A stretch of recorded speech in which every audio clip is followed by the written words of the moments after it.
yeah, I'll remove my slide for a second just to welcome everyone to this session, and I hope it's going to be beneficial and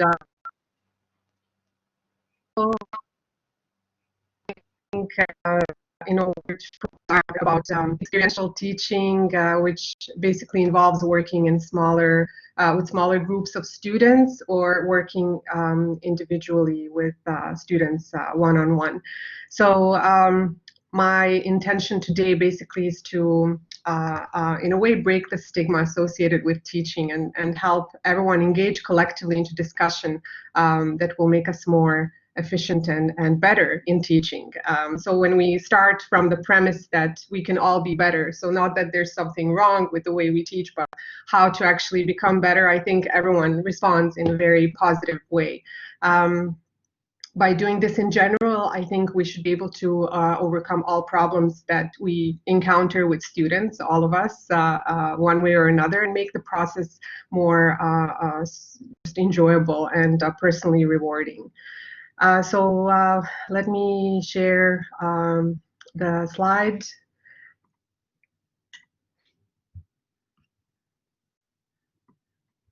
Okay. So it's okay? You see it? Yes, we see it, Zinka. Thank you. So we know that good teachers basically are driven by a sense of moral purpose, and they have a keen appreciation of for a difference that they can make in students' lives. I guess with the advances in technology today and access to information that students have, our role as teachers are changing, and the successful teachers of today and tomorrow realize that their job is not only to transfer knowledge or skill or administer lectures and the students, but to actually apply a more individualized approach and become a mentor who would be perceived as someone who genuinely cares about their students' welfare and success. So I guess being in tune to the social and emotional dynamics of the classroom fosters awareness and connectivity, and I would say more importantly, stronger community culture that is reflected through respect and empathy. So basically that's the premise and overarching umbrella of today's presentation. So topics I will be discussing are the three main topics that directly contribute to building positive learning environments. And they, when applied, they directly improve and enhance your teaching skills. All of these, so students' intrinsic motivation, ways to give effective and useful feedback, and forming meaningful relationships in the classroom are the three pillars of the learning experience from the student's perspective. So what is the difference between the traditional classroom, which you can see here, and experiential-based studio class? So traditional classroom is basically a place where teacher takes a central role, and we label such setting as monologue-based or vertical teaching, where the environment is formally structured and the focus is mostly on content transmission through monologue. Studio teaching or experiential learning classroom. So any type of classroom. I'm referring to studio obviously because this is what I've been researching, and my research is based on studio practices, mostly in design education. But it's anything that can be transferred to engineering, to business, to any basically field that requires faculty to work with smaller number of students, and when the focus is more on a dialogue. So in this type of setting, the teacher is seen as a facilitator and someone who promotes dialogue-based interaction. So this type of dynamic is, why is it complex and why am I studying it? Because of all of these finesses that are involved in the process this dynamic puts the emphasis on the relationship between the instructor and the student as a pivotal element that would determine the quality of the learning experience. So while the traditional classes rely mostly on lectures as instructional method, studio classes or experiential learning classes, lab courses, or any other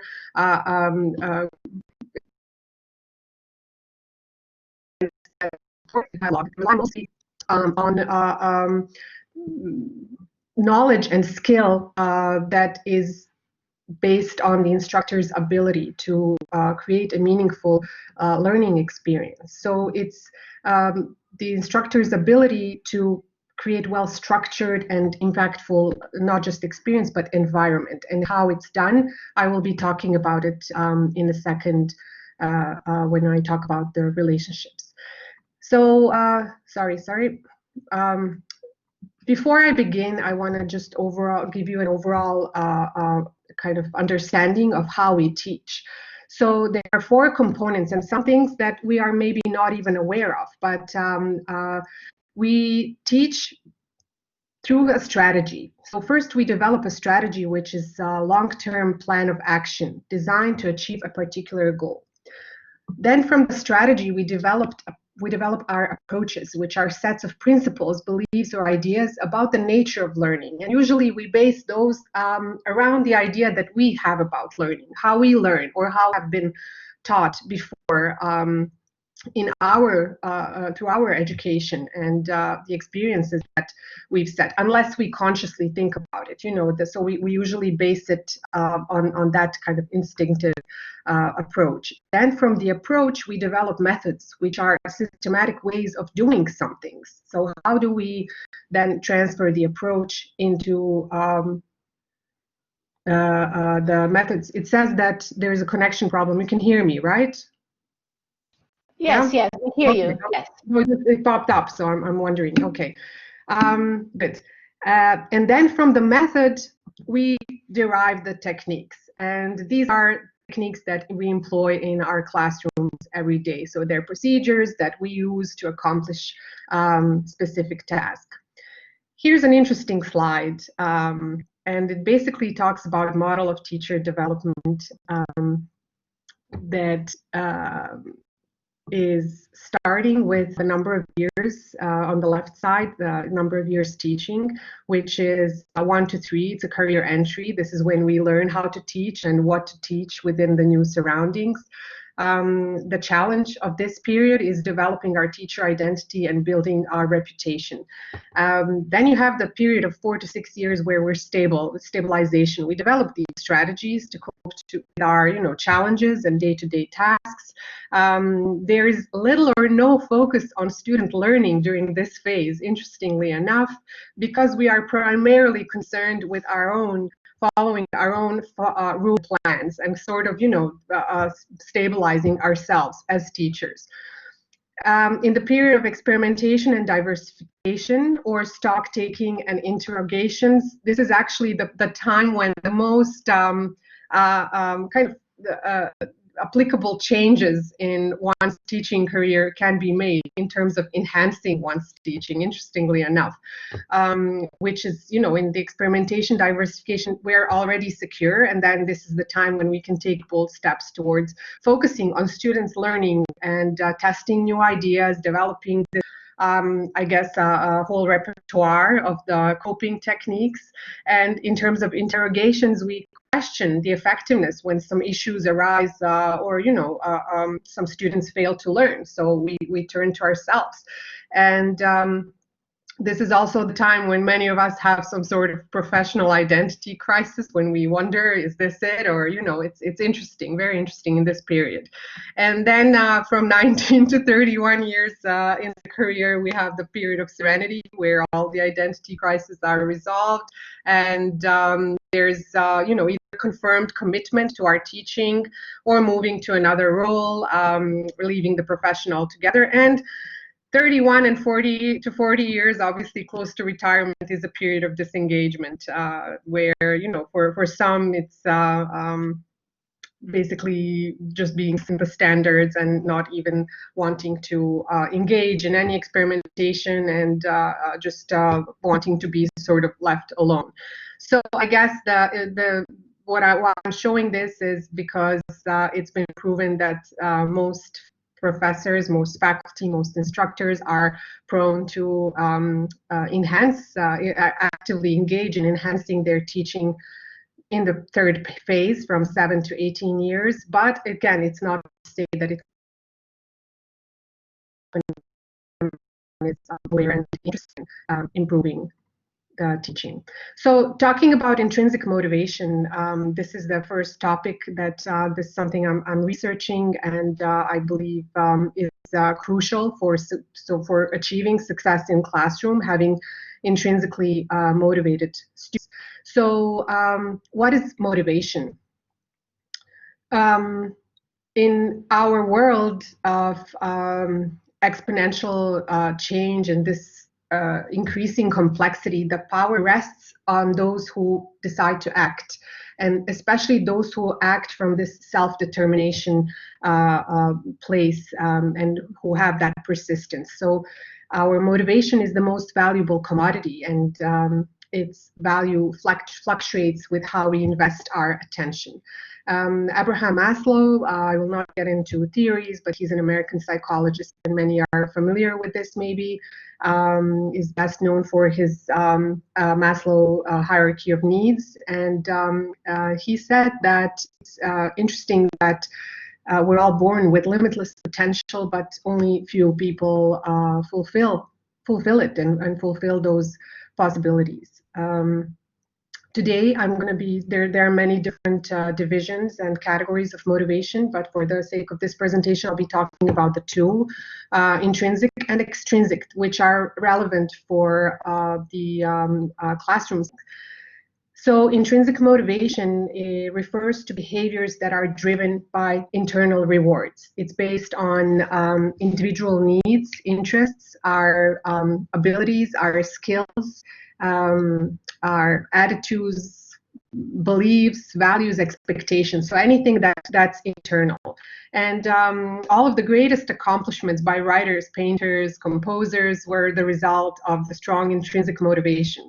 On the other hand, extrinsic motivation refers to behaviors that are driven by external rewards, such as, in this context, praise or grades, money, fame, awards, and that sort of thing. So this type of motivation arises from outside of the individual as opposed to intrinsic motivation.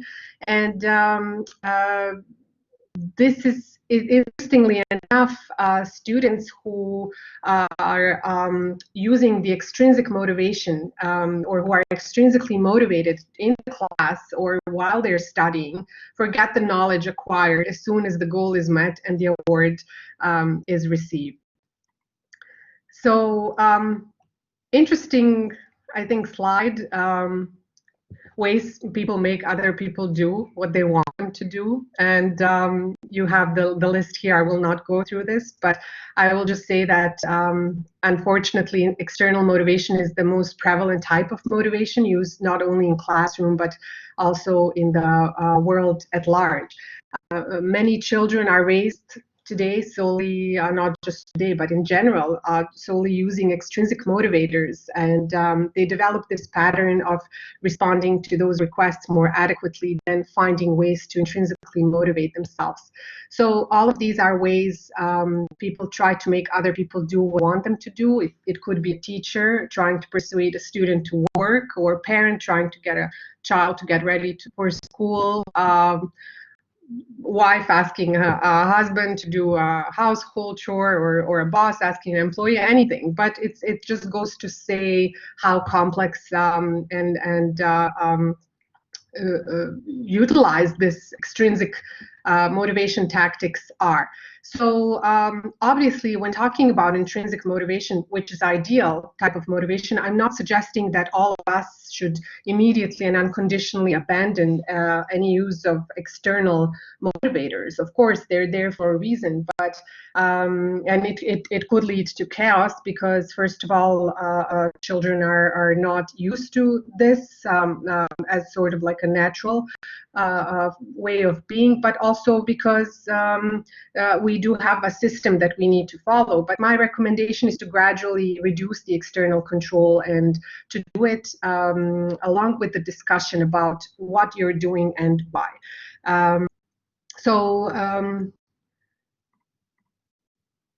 Let me talk about now the learning styles and motivation. So in your classes, when you're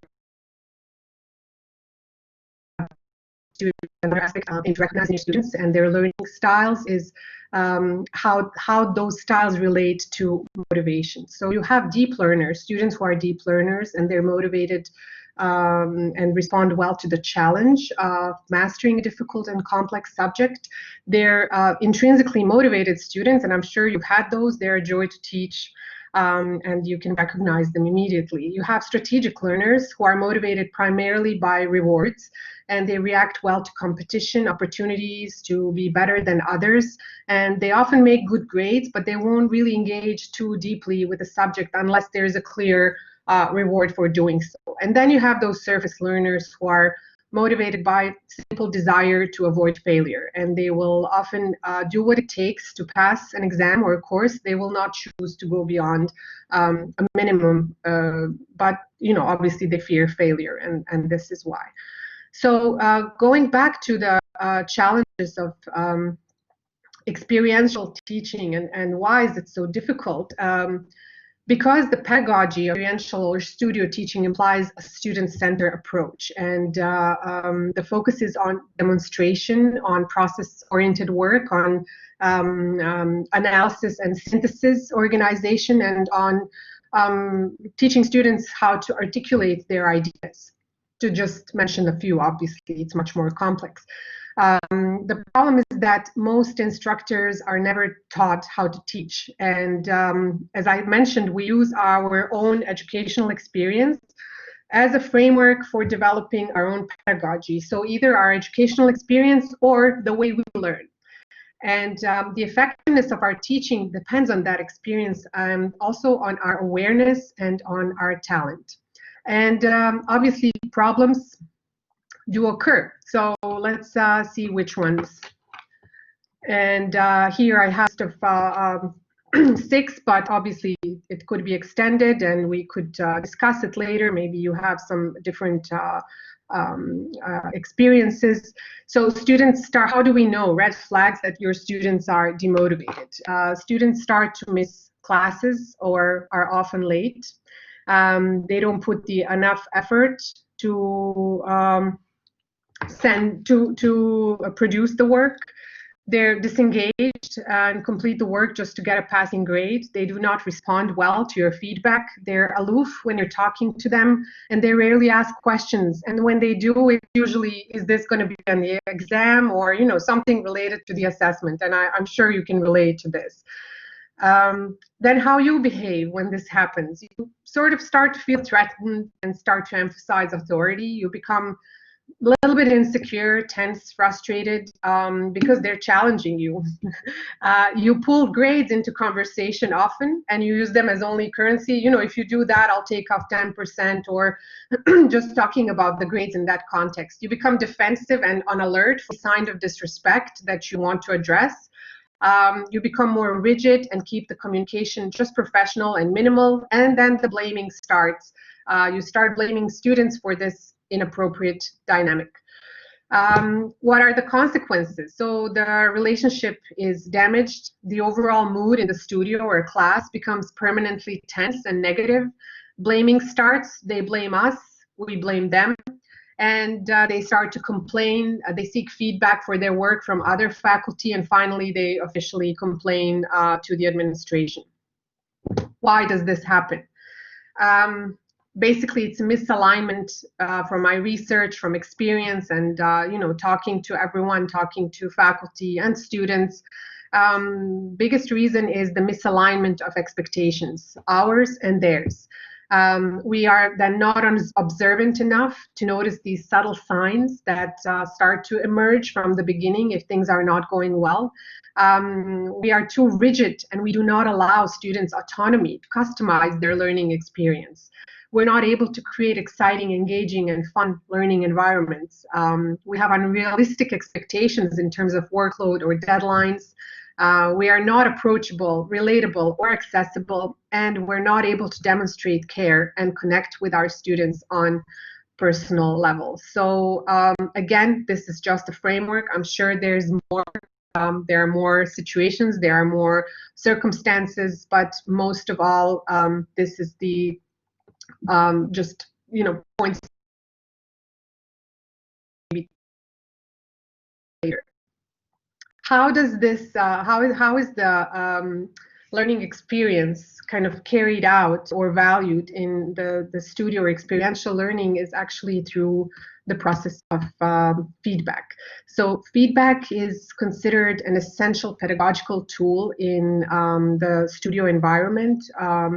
And its successful delivery relies on instructors' knowledge, their communication skills, and also their personality.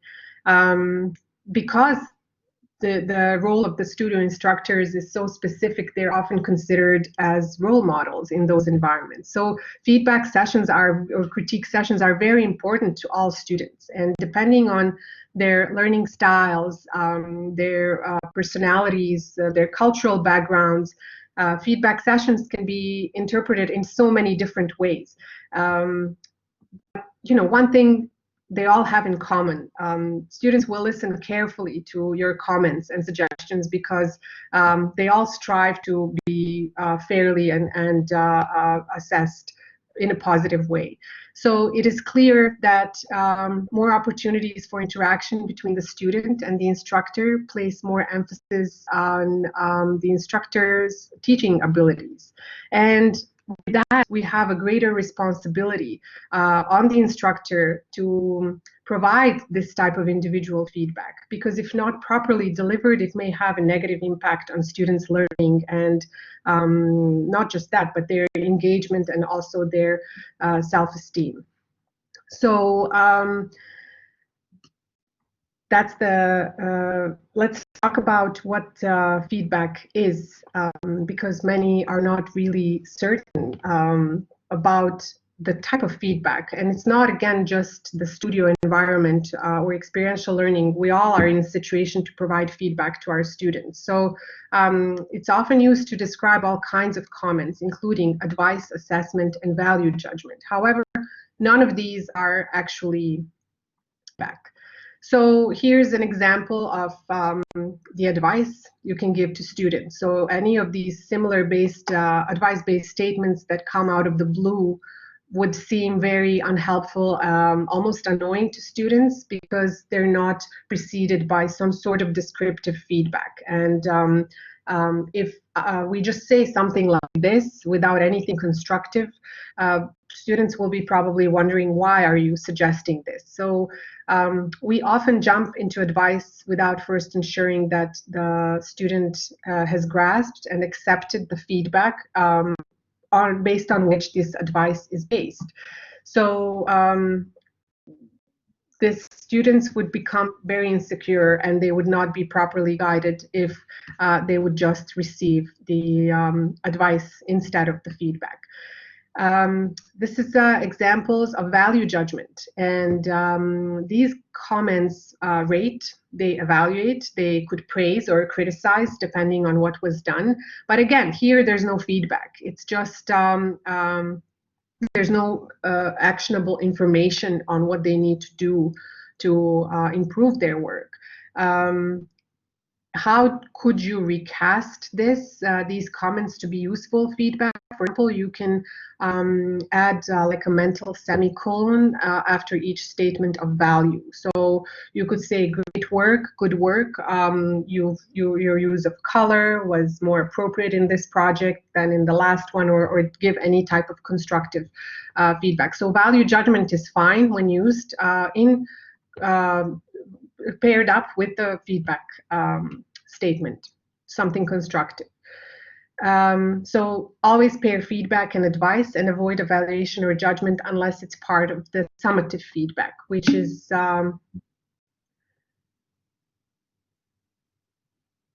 sure. Can I answer that at the end, about the deep learning? And because this is okay, great.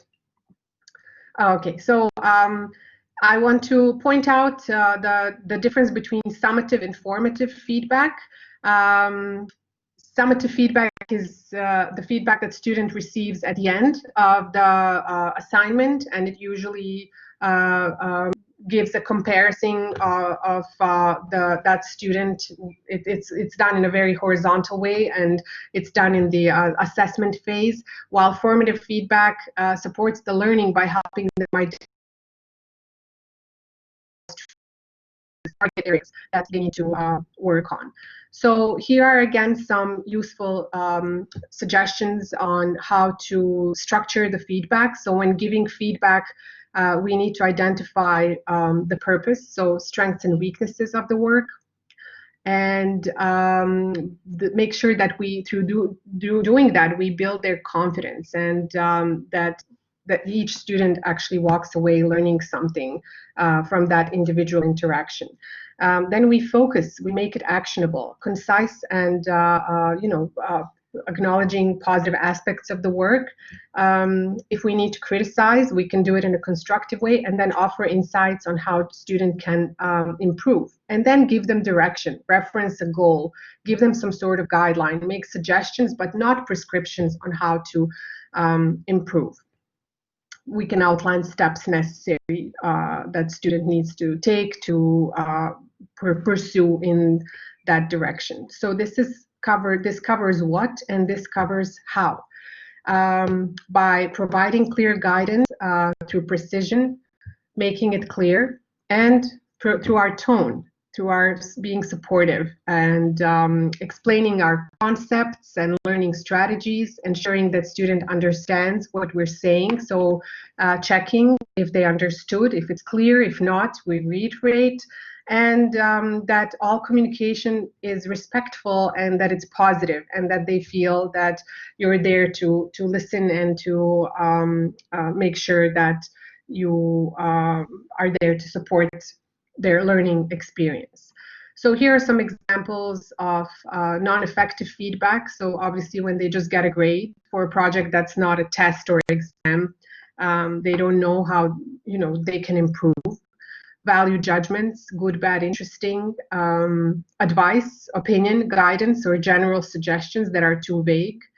Assessment, broad compared data about student learning, but again, no real direction. Evaluation is a judgmental and comparative. It's often identifiable by heavy use of adverbs and adjectives. And if it's coupled with the constructive feedback, it's fine, but without it on its own, it's not. And then praise, positive pats on the back feel good, but they lack detail needed to implement that change. So introducing the students to the concept of self-regulation, and this could also actually answer the question about fostering the deep learning in the classroom. And this is what I would answer, is to maybe reach the concept of self-regulation in students, and how to instill it. So we give our students feedback, but the best we can do is teach our students how to self and peer assess, how to give feedback to each other, and to understand the importance of feedback, so they could use it proactively. Be clear about the learning target and criteria for good work.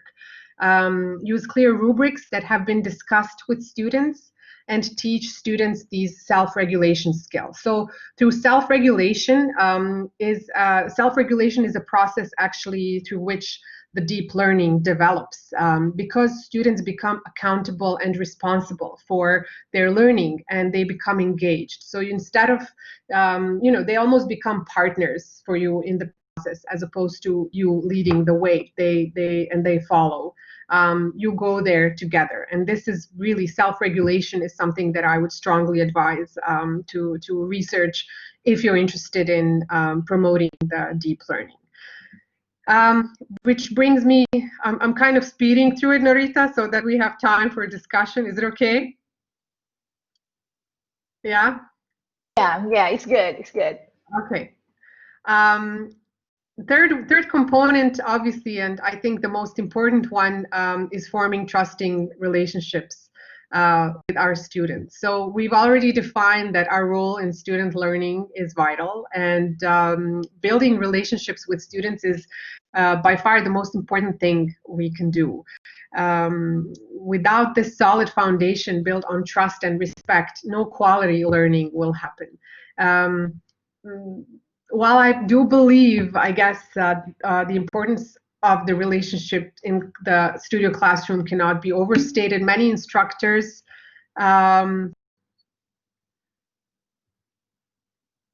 okay, let me answer that.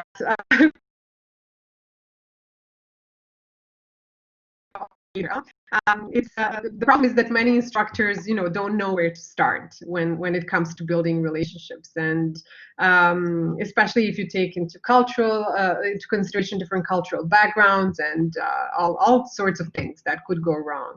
But I would say that failure to understand the impact that we have in the classroom can lead to multiple problems that could range from, issues in communication, unmet expectations, that responsibility shifting that I've talked about, and ultimately work of poor quality generally demoralized students and instructors. So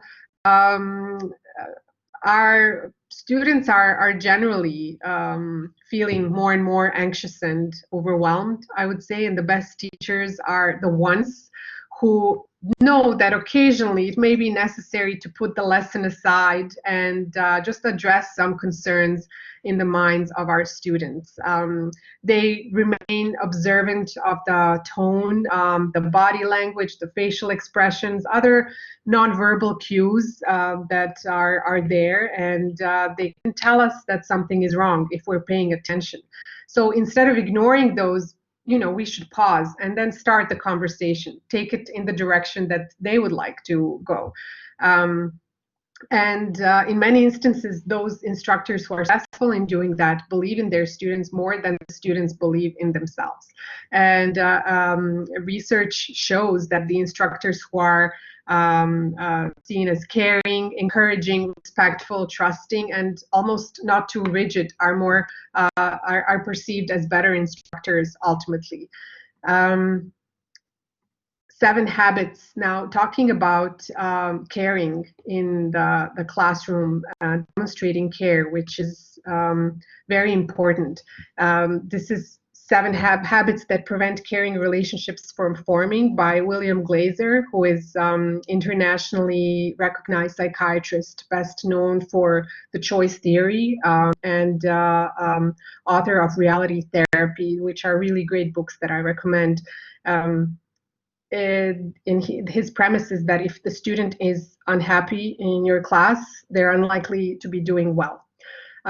He also states that the problems between students and teachers come from bad relationships between them. And these are the 7 deadly habits that he identified as those that are preventing caring relationships between teachers and students from developing. So before we can actually even start to establish a good relationship, we must eliminate these from our approaches. Talking about, continuing to talk about relationships, we also need to consider our classroom management style, and it's something maybe that we can all dwell on and think about it. I will not go into too much detail, but obviously you can see that high control and high involvement leads to authoritative style, which is characterized by strict behavioral principles, very high expectations of certain behaviors, very clear statements about what's acceptable, what's not. And on the opposite side, you have this low involvement and low control permissive, which is basically the environment is non-disciplinary and there are few demands on students, a lot of freedom. So you have low involvement and high control, authoritarian. It's the characterized by behavioral regulations, punitive and restrictive, and students have neither say in their management or they're seen to need any explanations. Usually authoritarians are seen as cold and punishing, and the indulgent is the teacher that has no demands. The students are supported in their efforts to seek their own end using reasonable means. So there's a whole theory on this, and I'm just showing you so that you can maybe get more information if you're interested.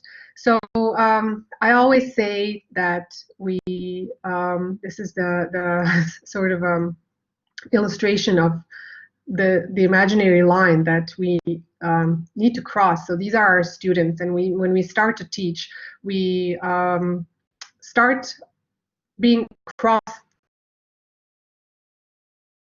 And then the idea is that we actually infiltrate ourselves as one of them, so that anything we say through this relationship that we're going to be building through them will be perceived as caring. Whether it's positive or negative, it's going to have this profound impact on them, and they will take it into consideration in a much different way than when we're standing opposite of them, and they don't perceive us as being caring. So how do we build trust? Through simple statements of that you can hear. Words obviously have the power to build the relationships as well as to destroy them, but these are simple but powerful ways of building trust by using these authentic words. And this is a way also to promote support and empathy, and it's very simple, very applicable. Quickly, I'll just talk about, should I stop here, Narita, or do you want me to continue? I think you can just try to conclude, maybe 5 minutes. Okay, so let me skip then. I will, I've skipped some slides, and obviously these are just then the final guidelines, how to form the trusting relationships. So give your students enough autonomy so they could develop the sense of ownership of their work. I always say share personal experiences and our own struggles, because we're all humans after all, and for them to understand that, it really means a lot that, you know, we've gone through some problems, same struggles, so they you know, identify with you and they relate to you much better when you share that. I feel, you know, that and I'll talk about vulnerability in a second. Ensure that you engage in appropriate informal conversations with your students. Show interest in their lives outside of the studio or class. Be approachable and accessible to the extent that you personally, you know, feel comfortable with. It's also important to have a sense of humor, not to take ourselves too seriously at times. And intentionally demonstrate vulnerability. They like that, and then again, it builds this concept of relatability between us or students and ourselves, which is very important. And then spending time with them when they know that we don't have to. This is really big. So then they know, and through that you show them that you ultimately care. And there's, I always say, one thing that we can do to become better at teaching by doing one simple, most dreaded and terrifying thing, and it's basically just talking to our students asking them how we're doing. It's many are not comfortable with that, and we only wait for those student evaluations to get the feedback. But actually, many times it's not even as authentic or realistic or genuine.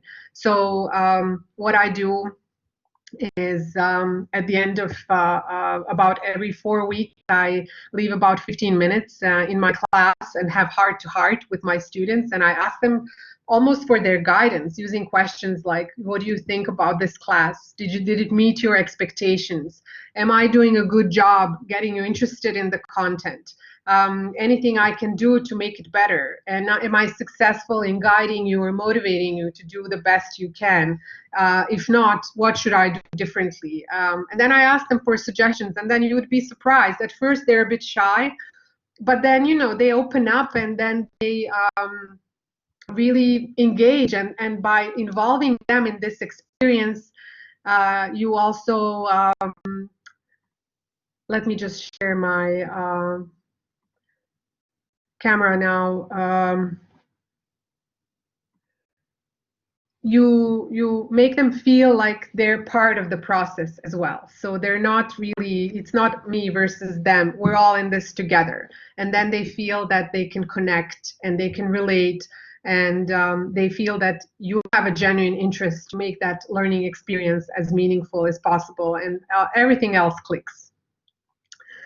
So yeah, there's more, but again, for the sake of staying within this assigned time limit, that would be it. So let's see the questions. Thank you so much, Zinka. Yeah, I know that's a lot of things that you want to share with us, but this is a lot, and I think it's all good. Yeah. And I can definitely, I mean, at least I'm talking on, about me. I can definitely relate to almost everything that you say here. So wonderful thing. But let me just open the floor to everybody else who are here in case they have questions. So you asked me about if this is something I do constantly, something I emphasize at the beginning of the semester. With Right. What are you referring to? I was referring to the fact that you said earlier in terms of sharing some of the roles to the students so that they know how to give feedback to one another and the expectation as well. I do it at the beginning of the semester, and then I just check up on them throughout the semester. But I'm very much about enforcing that peer assessment, self-assessment and peer assessment. So I teach them when I'm giving them the feedback, I explain why I'm saying what I'm saying, and how they can actually understand and apply those same techniques or ask the same questions when they're evaluating their own projects or their peer work. Usually, how big is your class size, Zinka? We in CAD studio classes are up to 16. Maybe it can go up to 18 depending on maybe some elective courses, but required studios are 16. That's the maximum. So that's a good number so that you can really create it. Then we have time to individually engage with each of the students. Yeah. And how long is usually the class time? 4 hours. Okay. Yeah. Okay, I'm finding it very, very difficult, especially when I teach on UTR. The class is very short, like 50 minutes, and I can hardly teach anything because I always have conversation with my students. Well, that's the thing. This is obviously, it's not. It's hard to apply these techniques in a holistic approach. Yes, but when you have 50 or 100 students, there's really no way that you can spend time and talk to them individually and engage with each one of them. You can outside of the class, obviously, but if the class is an hour or hour and 15 minutes, it's not logical. But maybe again, taking some advice from the relationship section where, or the kind of recommendations that I've given, having a sense of humor, being accessible, and that could all help, and students definitely respond in a positive way, whether it's a studio or non-studio environment. Right, definitely. Again, if anybody else have questions, please jump in. Otherwise, I would be asking all the questions. I also want to go back to one of the first few things that you said earlier. Just let me finish this question, okay? Sure. Because you were showing in terms of the different levels of teachers, Yeah. the first few years, and I wonder, have you ever done anything to evaluate our own faculty members here so that we know exactly the teaching styles of every one of us here, so maybe we can help improve teaching? No, I haven't had that privilege. I guess I haven't engaged in that, but it's something. I guess it's best Let's to do it together. all I would love to do that. Yeah, I think we can all employ self-assessment in that context, right? And Yeah. or if we remember, I've been teaching now for 22 years, and obviously there's this evolution, professional, personal, normal in any context. But when you think about career, it is, empirical question. Right. We can all think about the way we were and the way we are now, and how really ready we are to change some ways that we've Mhm. already established and we believe are successful. Right. How much are we ready to negotiate? How much are we ready to experiment? All of these are questions that need to be answered, I guess, Yeah, for all of definitely. us. But Yes, I and it think, can solve a lot of problems too. yeah, but ultimately, I believe that we all do this because we love teaching and we love this job. This is not something, I always Mhm. say teaching is not a job, it's a calling.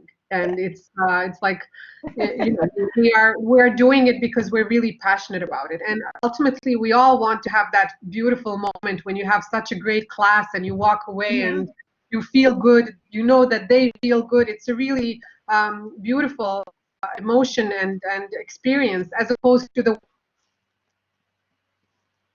time something doesn't go so well, and we can make a clear distinction. So I think dwelling and thinking about why this happens and how can we become better, I think it's personal quest for all of us, and not to correct some things, but to have Mhm. more of those moments that are, let's say, celebratory, in a way of confirming that we are doing this because we are passionate about it and we are successful in True. it for the True. sake of, Yes, yeah. No, definitely true. Yeah, definitely. Yeah, I guess there's, Jennifer, you have question, Jen? there's one from Steph Yeah, about how to I prevent do. litigation. Can, can I ask my Yes, question? yes, please go ahead. Yeah. Okay. When you have engaged a student, you have sat with them out during office hours, outside office hours. You've done everything you could to help them. Yeah. And then at the end of the day, you realize it's just a student being apathetic, and then you find out the lies and everything, but then you don't give up, you still try, but then it comes to a point where you say, I can't do this anymore, I have to walk away from it. But how do you walk away from it without feeling without beating yourself up and without feeling like you have failed?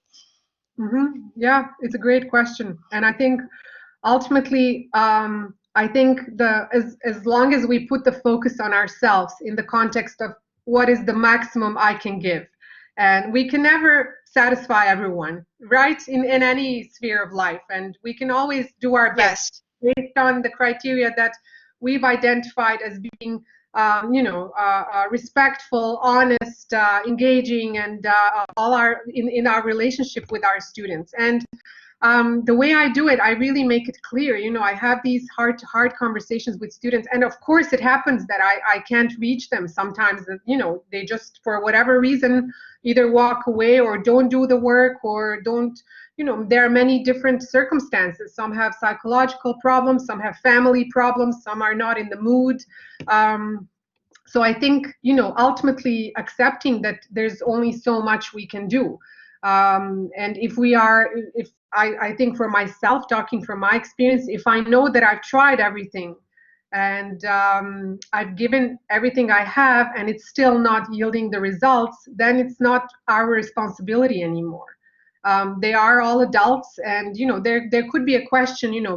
I've had many instructors ask the question, even in terms of intrinsic motivation, why is it my job to motivate a student? They should come in motivated to class and do the work. I'm just there to guide them and make sure they produce the best work. So there's so many factors to consider, but ultimately, it can't really motivate them, but we can make these environments and build relationships that are supportive of this intrinsic motivation, and hope that they respond. But some will not, whatever we do. And then, you know, ultimately you focus on those that will, and not to neglect the ones who won't. But obviously, you said you've tried everything, you've given it your all, but sometimes it just happens, and that's the reality.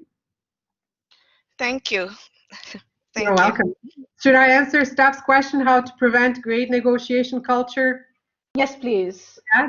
So I do it through this every class I start. I have this, I call it like an intro talk, where I set expectations, and I basically talk for like an hour, and I go through most of the things that I've talked about today, where I tell them why I'm there, what I'm expecting from them, ask them what they expect from me, and tell them that I will do everything to meet their expectations, but I want them also to, you know, so that we meet halfway. And this is where I intentionally spend 5 minutes to dismiss the grades completely.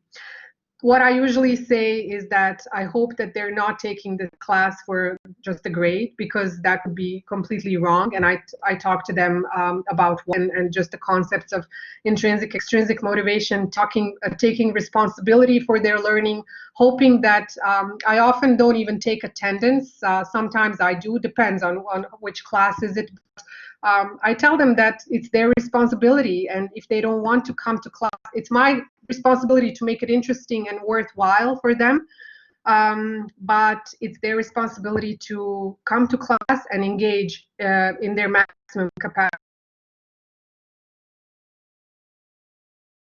99% it works. And I tell them, if you're here just to get a grade, that's not the right approach. And grades are, yes, they're you know, they give you an assessment in this point in time as how you compare to the others, or how much you were able to achieve. But ultimately, it goes beyond the grade. And I really foster this culture about that is dismissive of grades. I don't talk about it. And when they want to negotiate, some students still, you know, do. I make sure I'm an opportunity to come to discuss it, but I tell them grade will not change. It stands. I will never change it, but we can talk about it for 5 hours if you want to, if it's not clear why you received this grade. But obviously, you know, we have rubrics, and the assessment in design disciplines is obviously it's impartial, but I can't say it's subjective, but it's based on the criteria that are more fluid as opposed to quantifiable data when you have a test and you have 83 out of 100 because of the questions that you got right or wrong. So it's very kind of impression based and opinion based. So there are some points to discuss, but I tell them upfront, grades are non-negotiable, and this is how the culture is set in the first class. Does it answer the question? Yeah, okay. Suhail, hi Suhail. Regarding feedback during production, how do you work? How are you? Good, I'm good, thanks. So let me read it. During production, how do you make sure you are giving supportive, constructive feedback without interfering with their creative process? Not too much anyway. Yes, so in terms of production, and I'm teaching film now, I usually tell them what I think they should be aiming for, depending on, obviously, all of them have different levels, different abilities. I do give them some ideas. That's what you're asking, right? Without telling them too much. Yes, I guess also sometimes the students tend to know what the professor really thinks is the best, and so they can, like, some students actually want to just know what you want so they can give it to you without them being creative and thinking. Yeah. So they're hanging on your feedback to go in what direction and all of that. Right. And you sense these students. Yeah, this is again going back to that first initial conversation that I set the culture of the class, and I tell them that I'm here to help them develop. They need to take responsibility. They're not here for me. I'm just an older colleague with a little bit more experience. We're in this together. And again, if they don't feel the need to get a better grade, they go beyond that. And then you need to sort of inspire them and guide them. And maybe what I usually do, I tell them, I give them some resources, either reading materials or some films to watch, and then I kind of nudge them in the right direction.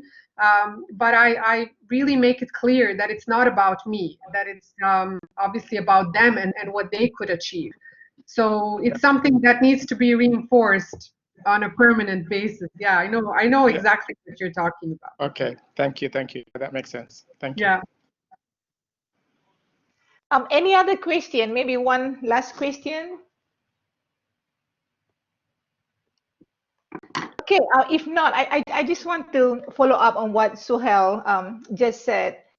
Even, I guess, even in business school as well, sometimes it is very, very difficult when you give feedback because you do not want to discourage students from thinking on their own. At the same time, you want to help them, to move in a different direction. So sometimes it's kind of difficult in that sense, I think. Well, yeah, there's, when we talk about feedback, everyone is familiar with the sandwich model. Yeah. Where you put the negative comments in the middle, and this is like the basic that I think everyone knows. But I think, again, that illustration that I used with dots, when they feel that you're with them and you cross that line, you can really get by saying even harsh things, and I sometimes I often use this push-pull, right? And I'm very strict. I have very high expectations, but I'm also very approachable and friendly, and they know they can count on me, even if they, in terms of making myself. Sometimes they ask me. I'm still in touch with graduates who are asking me how to price a project like 3 years later, and or sharing some interesting anecdotes or life events with me, even the students or graduates. So it's they understand that we genuinely care, and that we have their best interest in mind.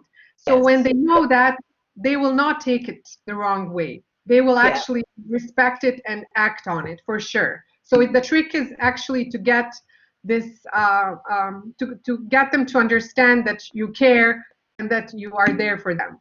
Yes, so when that happens, anything flies, anything goes. Whether it's like a joke or serious, it's like, I tell them, like, look at me as your, I don't know, aunt or a big sister or someone who really means well. And, in that sense, they relate, and it's funny, but it works.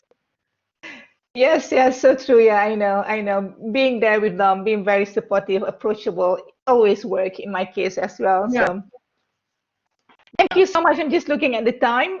It's almost 5 o'clock. So again, if nobody have any other question, I think we're just gonna stop the session. Okay. And hopefully I'm just gonna stop the recording now.